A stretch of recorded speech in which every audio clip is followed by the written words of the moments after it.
네, 오늘 본문 말씀으로 그럼에도 불구하고 은혜를 베푸시는 하나님, 그럼에도 불구하고 은혜를 베푸시는 하나님이라는 제목으로 말씀을 나눌 때에 하나님께서 은혜 주실 줄로 믿습니다. 우리 앞뒤 좌우로 한번 인사하시겠습니다. 하나님께서 역사하시는 밤입니다.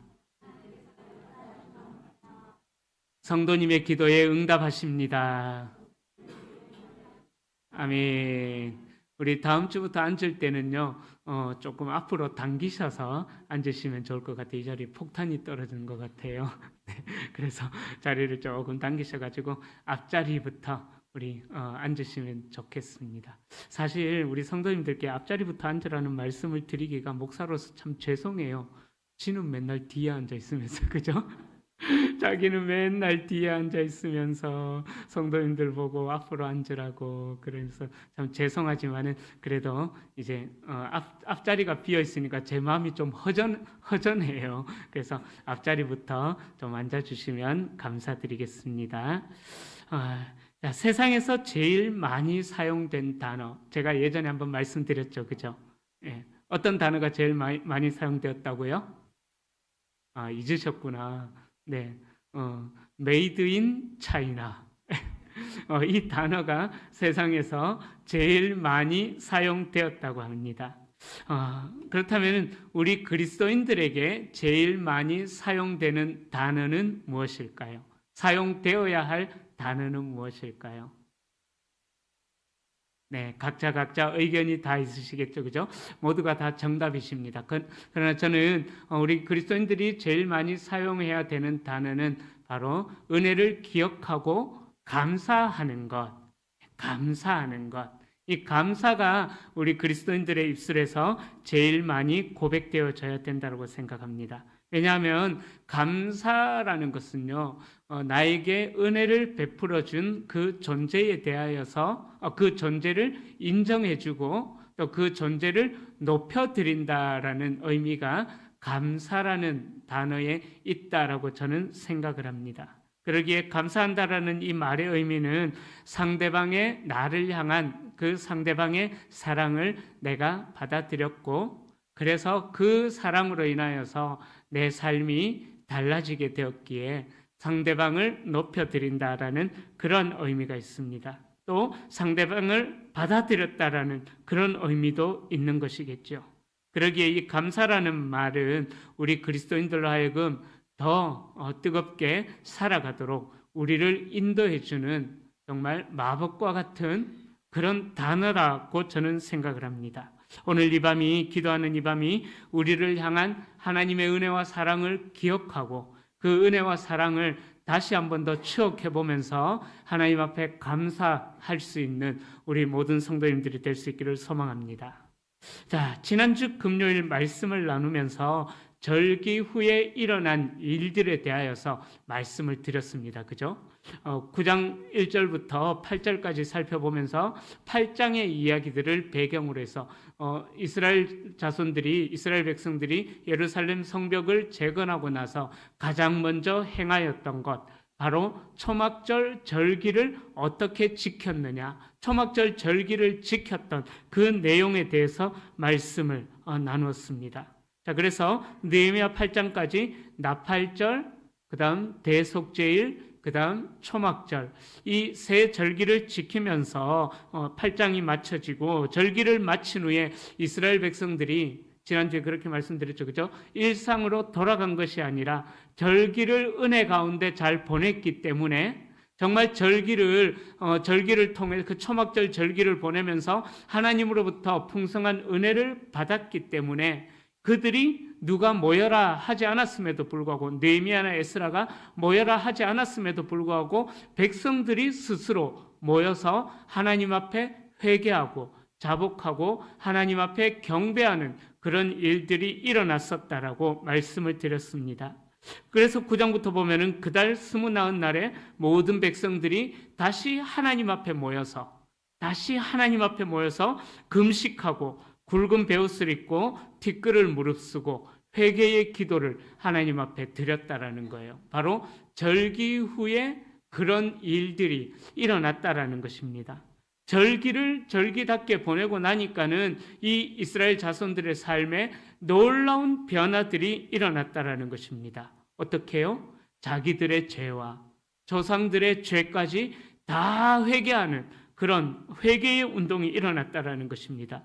그리고 이들은 회개하는 것으로만 그쳤던 것이 아니라, 입술에 발린 회개만 했던 것이 아니라 그들의 삶에 회개에 합당한 열매를 맺었다라고 말씀드렸어요. 그죠? 그래서 9장 2절에 보면은 그들의 의지가 되었던, 그러니까 포로지에서 돌아와서 아무것도 없는 그 상황에서 그들을 도와줄, 그들에게 의지가 되었던 이방인들, 그들과 친교를 맺었던 그 이방인들과 절교를 해버리면서 회개에 합당한 열매, 세상을 의지하지 않겠다라는 그런 합당한 회개에 합당한 열매를 맺었다라는 것을 말씀드렸습니다.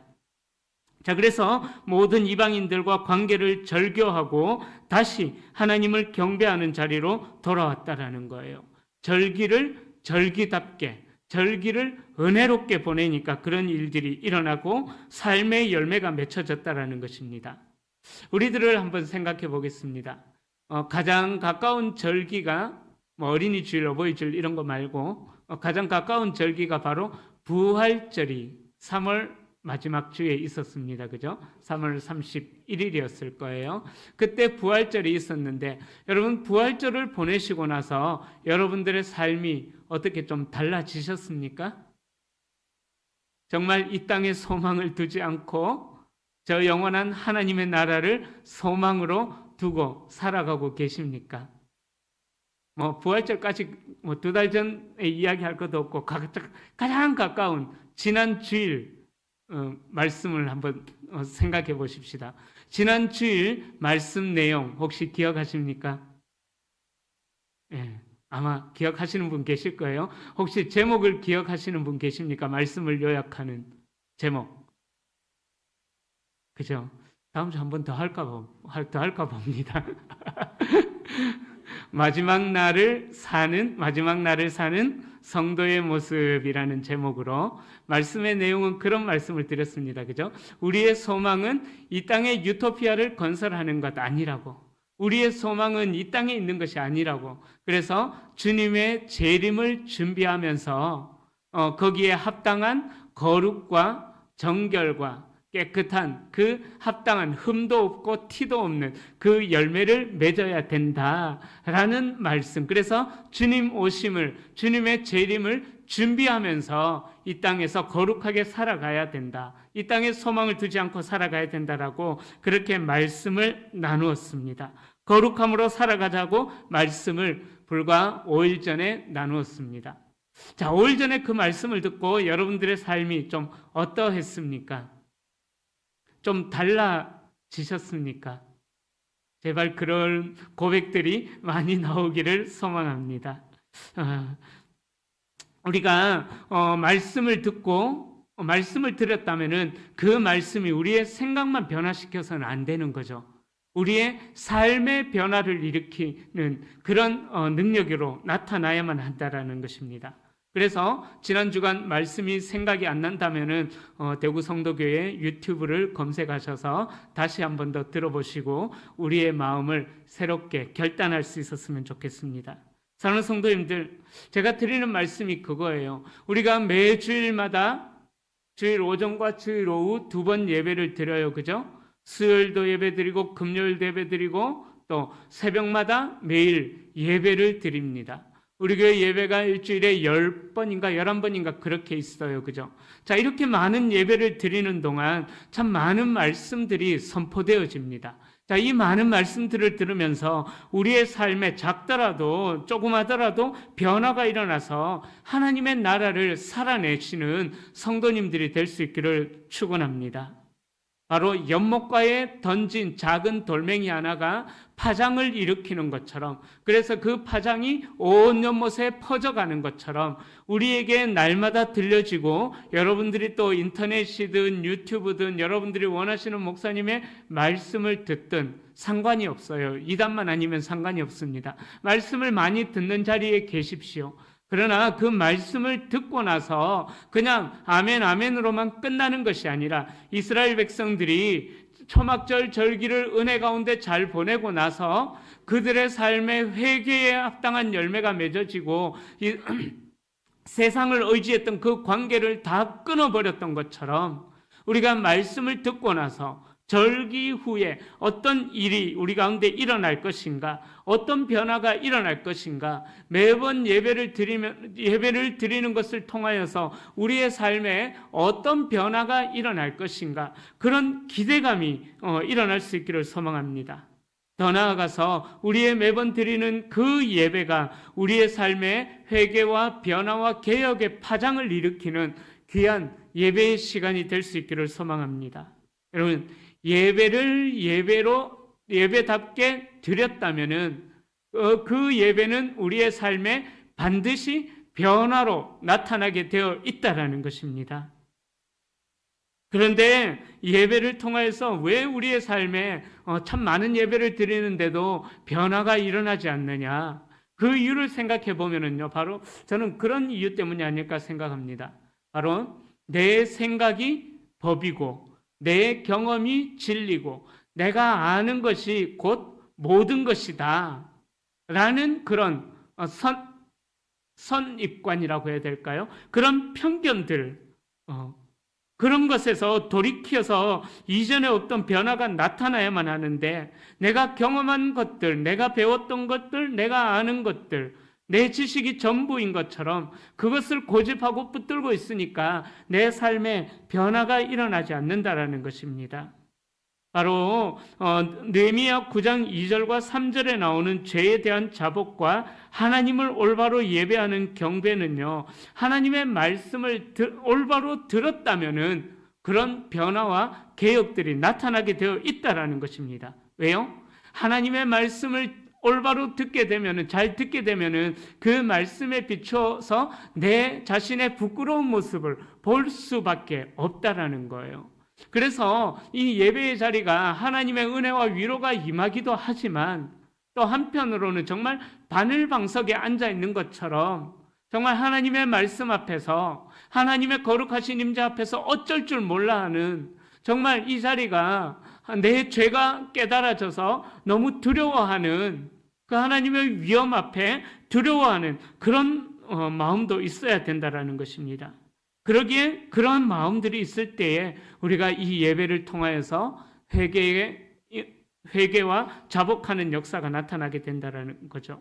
자, 우리가 예배의 자리에 나오실 때 은혜를 사모하면서 나옵니다. 그런데 더 중요한 것, 은혜를 받기를 사모하는 마음보다 더 중요한 것, 그것은 뭐냐 하면은 나를 하나님께 드리는 그 예배가 되어져야 된다라는 거예요. 구약시대 때는 제물의 배를 가르고 그 속에 있는 더러운 내장과 모든 것들을 다 끄집어내고 난 다음에 하나님 앞에 깨끗한 고기 덩어리만 제물로 하나님 앞에 올려드렸었습니다. 그런 것처럼 바로 우리가 드리는 예배에는요, 우리 자아의 죽음이 있어야 된다라는 거예요. 우리가 드리는 이 예배는 내 고집이 죽어야 되고 내가 진리요 법처럼 생각하고 있던 그 기준들이, 고집들이 죽어져야만 된다라는 것입니다. 내 생각, 내 자아, 내 고집, 나의 모든 것을 산 제물로, 로마서 12장 1절 말씀처럼 거룩한 산 제물로 올려드리는 영적인 예배가, 나를 먼저 하나님 앞에 드리는 그런 과정이 있어야 된다라는 거예요. 그런 예배가 있을 때 그 예배를 통해서 부족한 나를 용서해 주시고 품어 주시고 회복시키시는 그 하나님의 은혜가 누려지게 된다라는 것입니다. 그런데 그게 참 쉽지 않아요. 내가 살아오면서 경험했던 것, 내가 배워왔던 것, 내가 공부해왔던 것, 그래서 내가 아는데 라는 이 생각 때문에 이 생각의 변화가 일어나기 참 쉽지 않다라는 것입니다. 내 경험과 내 생각을 깨는 것 참 쉽지 않다라는 거예요. 어찌 보면은 우리 목회자들이 참 많은 그런 위험 속에 노출되어 있는 것 같아요. 말씀을 들을 때에 그 말씀의 은혜를 누리려고 하기보다는 말씀을 잣대를 들어서 평가하고 말씀의 말씀을 사모하는 마음보다는 얼마나 잘 선포하나 보자. 그런 마음들이 어찌 보면은 목회자들에게 참 많은 것 같아서 안타깝습니다. 학사, 석사, 박사, 교수, 그죠? 이런 분들에 대한 유머로 이런 이야기가 있어요. 학사는 들은 적은 있으나 설명할 수 없는 상태. 대학을 졸업하신 학사들, 들은 적은 있으나 설명할 수 없는 상태. 석사는 이제 무엇을 모르는지 아는 상태. 무엇을 모르는지 아는 상태가 대학원을 졸업한 석사들. 그리고 박사는요, 나만 모르는 줄 알았는데, 석사가 무엇을 모르는지 알았잖아요. 그죠? 그런데 박사는 나만 모르는 줄 알았는데, 알고 보니 남들도 모른다라는 것을 깨달은 상태가 박사라고 합니다. 그리고 교수는 어차피 남들도 모르는 거 끝까지 우기고 고집해야 된다. 그런 주장을 하는 분들이 교수님들이라고 합니다. 그래서 제가 인터넷에 학사, 석사, 박사, 교수가 무슨 차이가 있느냐 검색을 해보니까 예를 들어서 우스갯소리로 이런 예를 들어놨더라고요. 이제 파리학개론이라고. 예. 그래서 이 학사는 파리학개론, 그러니까 파리 전체를 공부하는 거고, 그리고 석사는 파리 앞다리와 뒷다리, 다리를 공부하는 거고, 이제 더 깊은 지식으로 공부하니까. 그리고 그다음 뭐죠? 박사까지 되면은 파리 발에 있는 발톱을 연구하는 학문이고, 그 과정이고, 그리고 교수는 에라 모르겠다, 아무것도 모르겠다, 결국 아는 것이 없다라고 그렇게 우스갯소리로 올라와 있던 이야기를 제가 봤었습니다. 어떤 말이냐면은 바로 공부를 하면 할수록 자기 고집이 세워지고 내가 공부한 것만이 최고다라는 그런 현상을 빗대어서 만들어낸 유머가 아닐까 생각해 봅니다. 여러분, 그런데 이런 현상들이요, 우리의 신앙생활에서도 나타나고 있다라는 거예요. 신앙생활 오래 하면 할수록 저도 그런 것 같아요, 솔직하게. 제가 목회 경험이 많을수록 또 이제 담임 목사라는 자리에 있다 보니까는 가르치기만 하려고 하고 배우려고 하지 않는 그런 모습들이 저는 별로 없다고 생각하는데, 저는 어떻게든 어느 누구를 통해서도 배우려고 하는 그런 마음이 있는데요. 그런데 담임 목사가 되고 나서 보니까는 약간 그런 마음들도 조금 약해지는 것 같습니다. 가르치려고 하고 내 생각만 맞는 것처럼. 그러니까 신앙생활 오래 하면 할수록 내 경험이 설악산 흔들바위 같다라는 거예요. 그 말을 들었을 때는 그런가?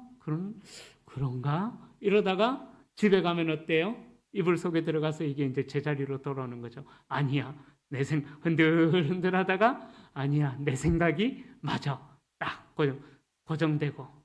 우리가 신앙생활을 오래 하면 할수록 내 경험 외에 내가 알고 있는 것, 내 지식 외에는 다름을 받아들이지 못한다라는 거죠. 내 생각이 진리가 아닌데도 마치 진리인 것처럼 인정을 못한다라는 것입니다. 그러니까 헤아릴 수 없이 많은 말씀을 들어도 내 자아는 더욱더 견고한 산성을 쌓아가고 있다라는 것입니다. 여러분, 이 느헤미야를 포함해서 이스라엘 자손들이 드렸던 절기 후에 일어났던 그 회개의 역사를 우리가 살펴보면서 이 회개의 역사가 어떤 의미가 있는지 우리가 잘 생각해 봐야만 합니다. 또 어떤 변화를 일으키고 있는지, 우리가 드리는 이 예배를 통해서 우리에게 어떤 변화가 일어나야만 하는지 우리가 우리의 삶에 적용을 할 수 있어야만 한다는 것입니다. 이스라엘 백성들은 그동안 경험해주지 못했던 예배의 감격을 누리고 난 후에 초막절을 통해서 그들의 삶에 변화가 일어나고 회개가 일어났다라는 거죠.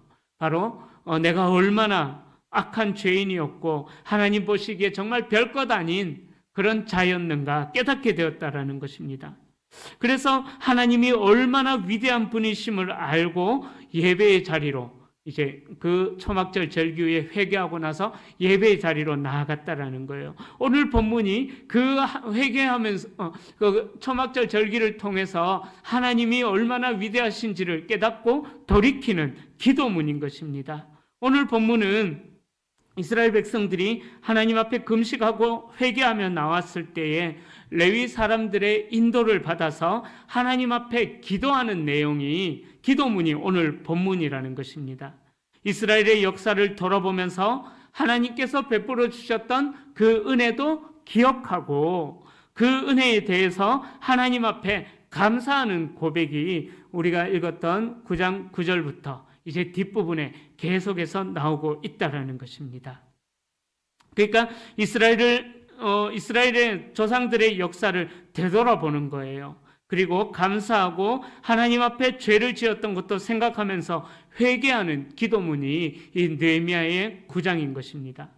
이 기도문을 하면서 이스라엘 백성들은 출애굽 사건을 떠올립니다. 이 출애굽 사건은 이스라엘 역사에 있어서 굉장히 중요한 사건이지요. 9절부터 보시면 하나님은 고통받던 이스라엘 백성들을 감찰하시고 그들의 부르짖음을 들으셔서 출애굽이라는 놀라운 기적, 위대한 기적을 베푸셨습니다. 10가지의 재앙을 통하여서 출애굽시키시고 또 홍해가 그들의 앞길을 가로막았을 때 하나님은 백성들의 기도를 들으시고 바다 사이에 길을 내셨다라고 오늘 본문에서 이야기합니다. 바로 출애굽은 하나님의 구원과 하나님의 구원의 능력과 기적, 하나님의 위대하심이 드러났던 사건인 것입니다. 그래서 구약시대 때 출애굽 사건을 통해서 하나님의 구원의 능력을 알게 하신 하나님께서는 신약시대를 살아가고 있는 저와 여러분들에게도 동일한 감사의 고백을 하기를 원하고 있다라는 거예요. 바로 신약시대를 살아가고 있는 저와 여러분들에게 예수 그리스도의 십자가와 부활 사건이 우리에게 영적인 출애굽과 같은 역사가 되어졌다라는 것입니다. 예수님의 십자가와 부활을 통해서 죄된 우리들이 하나님의 백성으로 출애굽이 되어졌다라는 거예요. 그러기에 이 은혜를 기억하고 누려야 할 사실이 바로 이 출애굽의 사건이라는 것입니다. 이스라엘 백성들이 그 은혜를 잊어버렸기 때문에 다시 한 번 더 조상들의 죄를 회개하면서 이 출애굽의 역사를 그리고 광야 생활의 역사를 추억하면서 하나님 앞에 기도하고 있는 것입니다.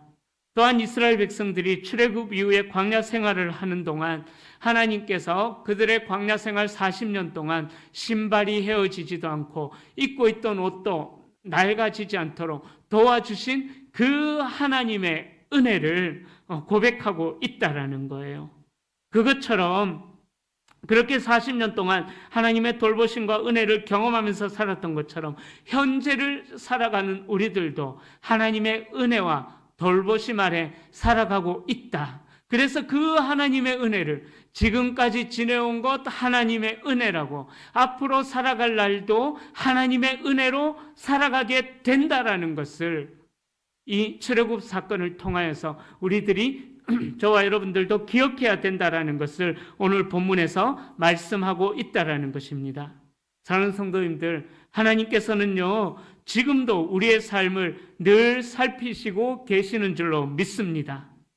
비록 이해가 되어지지 않는 현실 속에서 때로는 내가 고난을 당하고 내 마음이 절망 가운데 빠지는 것, 그런 생각이 든다고 할지라도 하나님은 반드시 저와 여러분들을 붙들고 계시는 하나님이시라는 것입니다. 그러기에 출애굽과 같은 그 구원과 회복의 역사가 오늘 이 시대에도 동일하게 일어날 줄로 믿습니다. 이스라엘 백성들이 출애굽 사건을 통해서 하나님의 구원과 인도를 경험했던 것처럼 우리에게도 하나님의 백성이 누릴 수 있는 그 하나님의 은혜를 이 시대에도 누리게 하시는 것입니다. 애굽에서 나와서 홍해를 통과한 이스라엘 백성은 광야 생활을 시작합니다.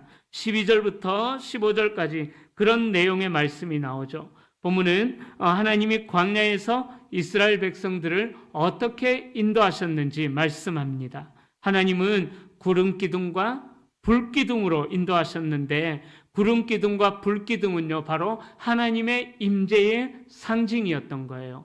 내가 너희와 성막을 통해서 내가 너희와 함께하리라고 약속하셨던 그 하나님의 함께하심의 약속의 증거가 바로 구름기둥과 불기둥을 통해서 보여졌다라는 것이죠. 또한 13절에 보면은 시내산에서 모세를 통해서 규례와 율법, 안식일 제도 그런 것들도 주셨어요. 바로 이스라엘 백성들은 하나님께서 왜 이스라엘 백성들에게 하나님의 율법을 주셨느냐? 이스라엘 백성들이 애굽에서 사는 동안 너무 오랜 시간을 노예로 지냈어요. 그러다 보니까는 하나님의 백성의 정체성도 다 잃어버렸다라는 것입니다. 정체성도 잃어버리니까는 하나님의 백성답게 살아갈 수가 없잖아요. 그죠? 그러다 보니까는 하나님께서 다시 이스라엘 백성들의 정체성을 회복시키시고 그들이 노예처럼 살던 무질서한 그 삶에 질서를 주시기 위하여서 하나님의 율법, 하나님의 계명을 주셨다라는 것입니다. 그 하나님께서 주신 율례와 기준을 통하여서 망나니처럼 막 살아가는 것이 아니라 하나님께서 주신 율례와 규례를 통하여서 다시 한 번 더 하나님의 백성으로 합당하게 세워지기를 하나님께서 원하셨던 것입니다. 또한 이스라엘 백성들이 굶주리지 않도록 그들에게 필요한 양식과 물을 주셔서 약속의 땅으로 나아가는데 부족함이 없도록 하나님께서 인도해 주셨다라고 계속해서 고백하고 있습니다. 여러분, 그처럼 하나님은 우리 앞에 놓여 있는 수많은 위험과 또 경제적으로나 영적으로나 어려움과 기갈 상태에 있는 저희들에게 바로 광야와 같은 그 현실을 살아가는 저희들에게 이스라엘 백성들을 그 하나님의 발걸음으로 인도해 주셨던 것처럼 이 광야와 같은 세상을 사는 우리들도 하나님께서 말씀으로 우리를 인도하신다라는 거예요. 말씀 가운데 임하시는 하나님의 능력을 경험하게 하신다라는 것입니다. 바로 이 예배를 통하여서 그 은혜를 누리게 하신다라는 거예요. 여러분, 하나님께서 이토록 하나님의 백성들을 인도해 주시고 은혜를 누리게 하셨습니다. 그런데 이 이스라엘 백성들은 그 하나님의 인도하심, 피난처가 되어주시고 반석이 되어주신 요새가 되어주신 그 하나님의 인도하심 앞에 어떤 반응을 보였습니까? 우리 16절, 17절 말씀 두 절인데요. 우리 함께 읽어보겠습니다. 그들과 우리 조상들이 교만하고 목을 굳게 하여 주의 명령을 듣지 아니하고 거역하며 주께서 그들 가운데 행하신 기사를 기억하지 아니하고 목을 굳게 하며 패역하여 스스로 한 우두머리를 세우고 종되었던 땅으로 돌아가고자 하였나이다. 네, 거기까지요. 자, 이스라엘 백성들은요, 출애굽의 기적과 홍해의 기적, 또 광야에서 만나와 메추라기가 비처럼 내리는 기적, 또 반석이 터져서 생수가 솟아나는 그런 기적, 모든 대적을 물리쳐 주신 기적, 정말 헤아릴 수 없는 많은 기적들을 이스라엘 백성들이 경험하면서 살았습니다. 그런데 그 기적을 눈앞에서 보았음에도 불구하고 이스라엘 백성들은 어떤 삶을 살았습니까? 16절, 17절에 나오는 말씀처럼 목을 굳게 했다. 또 하나님께서 그들 가운데 행하신 일들을 기억하지도 않고 거역하면서 패역한 백성들이 되었다. 다시 우두머리를 한 사람 세워서 종되었던 그 자리로 돌아가자. 그런 패역함을 하나님 앞에 보였다라는 것입니다. 여러분, 이스라엘 백성들은 수없이 헤아릴 수 없는 많은 은혜를 경험했음에도 불구하고 하나님을 배반하는 그런 선택을 해버렸다라는 것입니다. 16절에 교만하고 목을 굳게 하여 주의 명령을 듣지 아니하고 낯익은 분이 계시지 않습니까? 이 표현이. 우리가 참 많은 은혜를 경험하면서도 내 목을 굳게 하고 하나님의 마음을 아프게 하는 배반의 모습들. 이러한 표현들은요, 백성들이 습관적으로 하나님께 불순종했다라는 것을 보여주고 있는 것입니다. 이러한 모습이 우리에게도 낯설지가 않은 그러한 모습들이 아닐까 생각을 해봅니다. 우리의 모습과 비슷한 모습이 아닐까요? 그래서 우리도 하나님의 은혜로 살아가고 있음에도 불구하고 하나님을 불신하고 불평하고 이게 뭐냐고 믿음의 삶을 포기하고 싶은 그런 유혹을, 주어진 현실로 인하여서 포기하고 싶은 그런 유혹을 느낄 때도 있습니다. 그러나 그럼에도 불구하고 17절 이후의 구절에서는요, 우리를 향한 하나님의 사랑을 이렇게 또 설명합니다. 아까 읽은 다음부터 17절, 아까 읽은 다음부터 한 번 더 읽어봅니다. 그러나 주께서는 용서하시는 하나님이시라. 은혜로우시며 긍휼히 여기시며 더디 노하시며 인자가 풍부하심으로 그들을 버리지 아니하셨나이다. 아멘. 자, 16절에 교만했다, 목을 굳게 했다, 주의 명령을 듣지 않았다라고 이야기하지만 17절에서는요, 그들 가운데 행하신 하나님의 기사를 기억하지 못했다라는 거예요. 그러나 그렇게 하나님을 배반했지만은 하나님은 노하기를 더디하시고 또 크신 긍휼로 이스라엘 백성들을 인도하시는 하나님이시라는 것입니다. 그리고 약속의 땅으로 인도하셨다라는 거예요. 여러분, 정말 교만한 사람이 어떤 사람들입니까? 내가 받았던 그 은혜를 잊어버리는 사람들이라는 거예요. 정말 교만한 사람은요, 내가 받았던 은혜를 기억하지도 못하는 자들이라는 것입니다. 여러분, 기억해야 합니다. 은혜를 잊어버리는 것, 거기서부터 욕심이 시작이 되고, 욕심이 자라서 탐욕이 되고, 탐욕이 자라서 죄의 자리까지 나아가게 된다는 것입니다. 하나님의 은혜를 잊어버리고 기억하지 못하는 순간 마치 내 삶은 내가 이룬 것 같은 그런 생각들을 해버리고 하나님을 배반하게 되어 있다는 거예요. 또 내가 어려운 상황에 처했을 때에 하나님께서는 어느 누군가를 통하여서 반드시 또 회복의 은혜도 누리게 하십니다. 그런데 교만한 사람은 자기가 받았던 은혜를 기억하지 못하고 사람들을 배신하고 하나님을 배신하는 자리로까지 나아간다라는 거죠. 마치 자기 자신이 자신의 삶을 이룬 것처럼 자신에게 은혜를 베풀어 준 사람을 기억하지도 못하고 배반해버린다라는 것입니다. 여러분, 이스라엘 백성들의 모습을 보면서 우리도 그렇게 하나님을 배반하는 모습이 있는 것은 아닌지 돌아볼 수 있기를 소망합니다. 여러분, 하나님의 은혜를 잊어버리는 순간, 하나님의 은혜를 망각하는 순간부터 바로 죄가 시작된다라는 사실을 기억하셔야 합니다. 하나님의 은혜를 잊지 않기 위하여서 우리는 정말 몸부림쳐야 합니다. 하나님의 은혜를 잊어버리지 않기 위하여서 우리가 예배의 자리로 나오는 것이죠. 예배를 통해서 하나님 말씀 앞에서 우리를 향한 하나님의 사랑을 다시 한 번 더 선포되어지는 말씀과 예배를 통해서 우리를 향한 하나님의 사랑을 다시 한 번 더 기억하는 거예요. 바로 이 예배가 하나님의 사랑을 감사하고 기억하는 시간인 것입니다. 또한 하나님을 향한 기도를 통해서 하나님의 사랑을 고백하고 기억할 수가 있는 것입니다. 기도가 그래서 중요한 거예요. 제가 오늘 문자를 그렇게 보내드렸어요. 그죠? 오늘 문자를 우리 모든 성도님들께 보내드렸는데 그 문자의 내용이 그런 것입니다.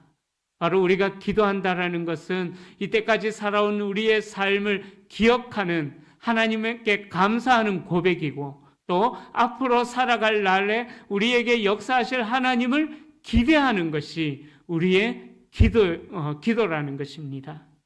그래서 기도가 중요한 것입니다. 반주 한번 해주시겠어요? 여러분들 이 찬양 아시죠? 오늘 집을 나서기 전 기도했나요? 말씀 준비하는데 오늘 갑자기 이 찬양이 떠오르더라고요. 이 찬양 우리 함께 불러볼까요?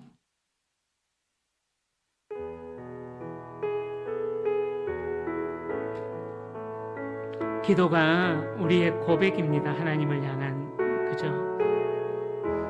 오늘 집을 나서기 전 오늘 집을 나서기 전 기도했나요?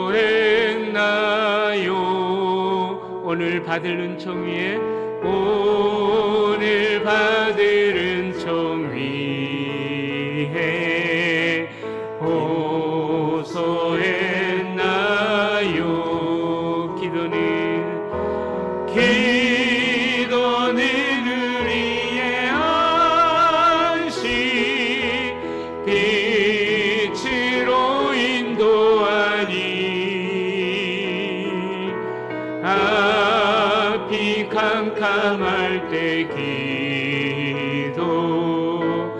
잊지 마세요.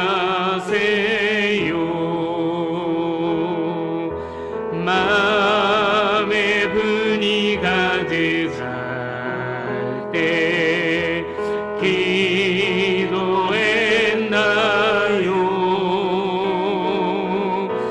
나의 앞길 막는 친구 용서했나요?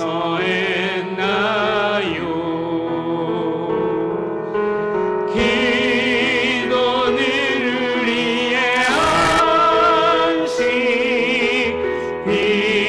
빛으로 인도하니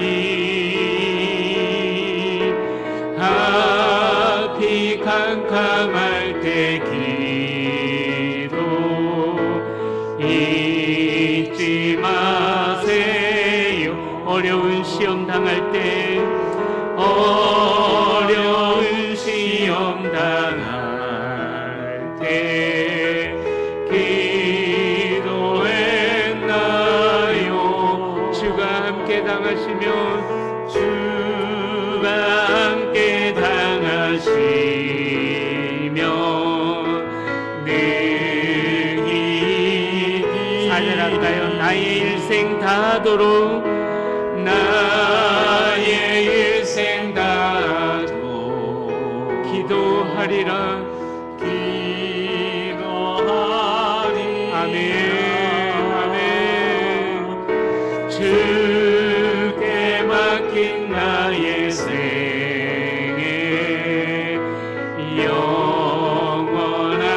영원하리라. 기도는 우리의 안식, 기도는 우리의 안식, 빛으로 인도하니 앞이 캄캄할 때 기도 잊지. 기도는 우리의 안식, 기도는 우리의 안식, 빛으로 인도하니 앞이 캄캄할 때 기도 잊지 마세요. 아멘. 여러분, 기도가 그런 거죠. 하나님의 인도를 신뢰하는 고백입니다. 또 앞으로 살아갈 나를 기대하는 고백이 기도인 것입니다. 우리는 매일매일 우리의 삶을 인도하시는 하나님께 순종해야 합니다. 이제 말씀을 정리합니다. 이스라엘 백성들은 참으로 하나님으로부터 많은 은혜를 누렸습니다. 많은 기적을 체험했습니다. 하나님의 율법도 받았습니다. 또 훌륭한 영적인 지도자도 있었습니다. 하지만 이들은 하나님의 은혜를 기억하지 못하고 불순종하는, 하나님의 은혜를 잊어버리고 망각하는, 하나님 앞에 원망하고 불평하는 그런 죄악을 범했습니다. 그 죄악들을 오늘 이 느헤미야와 이스라엘의 자손들이 회개하고 있다라는 거예요. 17절부터 이후에 나오는 이 모든 말씀은 하나님의 은혜를 기억하지 못하고 죄의 종으로 돌아가려고 했던 우리의 삶을 일깨워주는 말씀이라는 것입니다. 또한 우리에게 위로와 은혜를 주는 말씀입니다. 사랑하는 성도님들, 하나님의 은혜는 이미 우리에게 준비가 되어져 있습니다. 돌아온 둘째 아들을 받아주셨던 것처럼 하나님 앞에 회개하고 나아가는 자들을 하나님께서 용서하시고 받아주실 줄로 믿습니다. 여러분, 하나님께로 회개하고 나아가기만 하면 됩니다. 그렇게 할 때에 절기 후에 일어난 이스라엘 백성들의 회개와 예배의 삶처럼 우리도 하나님 앞에 회개함으로 나아갈 때에 우리가 거룩함을 향하여서 한 걸음 더 나아갈 수가 있는 것입니다. 여러분, 우리의 부르짖음을 들으시고 구원하시는 하나님께서 회복해 하시는 그 하나님의 은혜가 오늘 이 밤 우리 가운데 역사하실 줄로 믿습니다. 우리에게 늘 풍성함으로 인도하시는 그 하나님 앞에 회개함으로 또 순종함으로 하나님의 백성답게 살아가시는 저와 여러분들이 다 되시기를 예수님의 이름으로 간절히 축원합니다.